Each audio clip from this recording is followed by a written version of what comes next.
Hello everybody and welcome to the Tuesday edition of Video Clips, and I'll start with a couple of announcements. Diet Fiction, the movie and the book will be out soon, and the course starts at the end of August, so if you're interested in taking it, it's all about how the diet industry makes people fatter and sicker, and how the concepts that people are taught can't possibly work. And well, you can look around and see that that's the case. Look at what's happening in America with people being overweight and obese.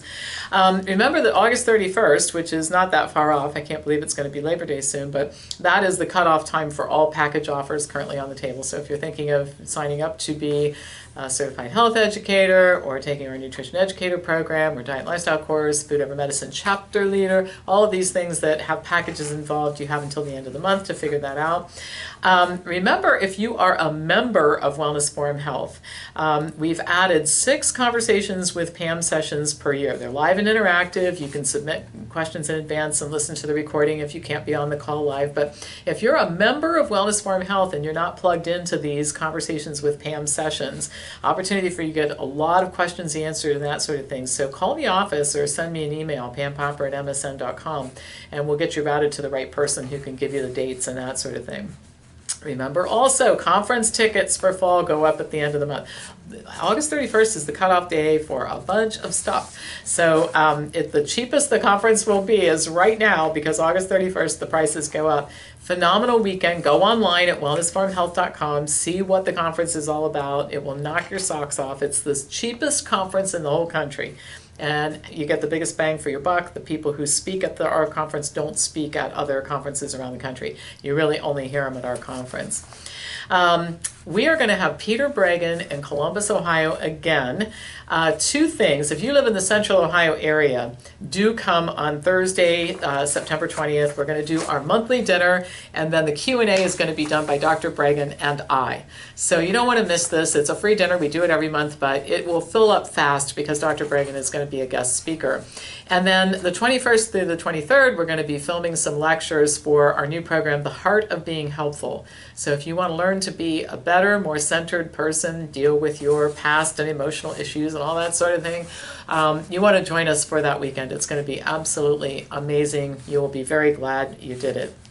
And then let's go ahead and get into content for today. I could go on and on with announcements. We do a lot of stuff here at Wellness Forum Health. I just got off the phone with somebody before I started making this video, and this woman said, "I can't believe how much stuff you do. It's actually hard to sort out." I said, well, we like to give people lots of options for getting educated, either from the consumer standpoint or the health professional standpoint. So as always, if you're a health professional looking for direction and maybe some training to do the types of things that we do, send me an email, pampopper@msn.com. We can set up a time to talk about it. All right, first topic today. Most people know that overeating, which is pretty easy to do when you're consuming a lot of high-fat, calorie-dense animal foods and processed foods, contributes to body fat. Well, body fat is very easy to see. It's visible to all. But you have fat stores in other places too, like inside your cells. We call that intracellular fat. And then fat buildup inside the cells actually is even a bigger problem than the fat on your body, because it disables the mitochondria that normally would burn fat, which causes even more fat buildup inside the cells, which leads to insulin resistance and potentially the development of type 2 diabetes.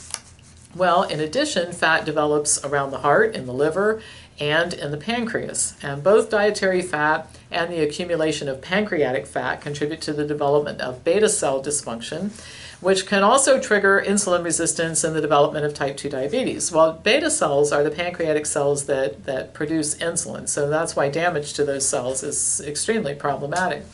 Well, if you keep eating a high-fat diet and you keep accumulating pancreatic fat, this, combined with persistent high levels of inflammation, which often accompany being overweight and eating a high-protein, high-fat diet, this can lead to beta cell exhaustion, which can then result in the development of type 1 diabetes. So a type 2 diabetic can actually end up being a type 1 diabetic just through natural progression of overeating, gaining weight, remaining in an inflamed state, and damaging the pancreas by the development of continuing development of pancreatic fat.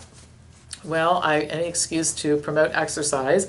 Exercise has been shown to reduce body fat and to reduce the risk of type 2 diabetes by as much as 58% in high-risk populations. It also has been shown to improve beta cell function. And now for the first time, a new study shows that exercise reduces pancreatic fat. The study included normal men and then men with either pre-diabetes or type 2 diabetes. Just 2 weeks of exercise training decreased levels of pancreatic fat and improved beta cell function in all of the subjects. Improvement was noted regardless of glucose tolerance at the start of the study. So exercise is good for preventing diabetes. It also should be a part, anyway, of any treatment plan for diabetes. You combine exercise with optimal diet, and most type 2 diabetics can put themselves in remission, and they can stop the dreaded progression to type 1 diabetes because they can stop damaging their bodies and their pancreas and their beta cells on a continuous basis. So get out there and work out. And you know something? It doesn't have to be, you don't have to train for marathons. You don't have to bench press your body weight. Power walking and or cycling and light weightlifting. I mean, you have to work hard at it, but you don't have to really go out and conquer the world with athletic activity. You just got to be consistent and do it 5 or 6 times a week. All right, next topic. When I was a kid, family dinners were the norm. We ate dinner as a family most nights, and when my sister and I spent time at our grandparents' house, the family dinner prevailed there too. We ate dinner with our grandparents. When we took vacations, we ate all of our meals as a family. Shared meals were a constant in our house and provided both routine and a sense of stability. Well, unfortunately, the family meal is the exception rather than the rule. Overscheduled kids and their parents spend evenings and weekends at sporting events and other activities, which leads to eating on the run, or even family members, including kids, spending for themselves. I mean, news stories have been done on this. Parents with the kids in the back seat eating fast food while they're driving from event to event and that sort of thing. It's not a positive development. There are a lot of good reasons why the family meal should be reinstated, and a lot of research showing why that's the case. Children who grow up eating meals with their families are more likely to be physically fit by the age of 10. They also have better social skills and are less likely to be physically aggressive or oppositional. One researcher wrote just a great piece about this, and I want to read just this one paragraph to you that I think is very important. The presence of parents during mealtimes likely provides young children with first-hand social interaction, discussion of social issues and day-to-day concerns, and vicarious learning of pro-social interactions in a familiar and emotionally secure setting. Experiencing positive forms of communication may likely help the child engage in better communication skills with people outside of the family unit. Our findings suggest that family meals are not solely markers of home environment quality, but are also easy targets for parent education about improving children's well-being.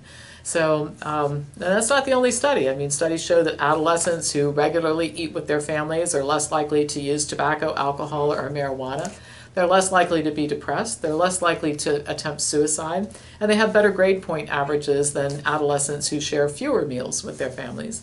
The Council of Economic Advisors to President Bill Clinton thought that the family meal was so important, it reported that teens who continue to connect with their parents by eating dinner with their family fare better. Studies also show that family meal frequency is associated with better diet quality, higher intake of fruits and vegetables and grains, and much lower intake of fried foods and soft drinks. Now, what I thought was really interesting, what spurred me to write this article in the first place, was a study that I came across that showed that family meals are not only good for kids, but for their parents as well. A new study that included 889 adult parents showed that only half of the parents were eating frequent family meals, but the parents who did regularly eat meals as a family with their kids had better mental health, reported better well-being, and best of all, reported eating more fruits and vegetables. So, departure from family meals as both kids and their parents have become busier and busier has not been a positive development. It's in the best interest of, as it turns out, not only kids but their parents too, to find the right balance between constructive activities like sports and time for family connection and discussion over regularly occurring shared meals. All right, at the end of the broadcast here, I always want to remind you, please become a subscriber.